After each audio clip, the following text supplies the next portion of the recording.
Tukaj pri nas v našem muzeju ohranjamo predvsem kulturno dediščino z staro lončarsko pečjo, s kopasto pečjo in pa z cimpračami. V muzeju lahko resnično doživite ta pristen odnos panonskega človeka z zemljo. To izvajamo z različnimi delavnicami lončarjenja in pa poslikave keramike. Muzej obratuje v glavnem v poletnem času. Sporedno z ohranjanjem kulturne dediščine pa imamo v družinski lasti tudi proizvodnjo, kjer izdelujemo izdelke po naročilu.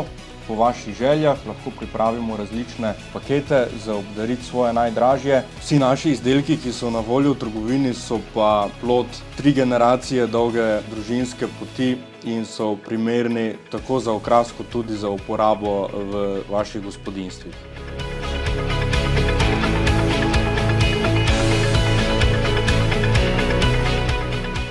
Jaz vas lepo vabim, da nas obiščete. Sem prepričan, da razočarani od nas ne boste šli, kvečjemu z kakšnim dobrim kvalitetnim kosom lončevine oziroma keramike, ki je nastala izpod rok naše družinske tradicije.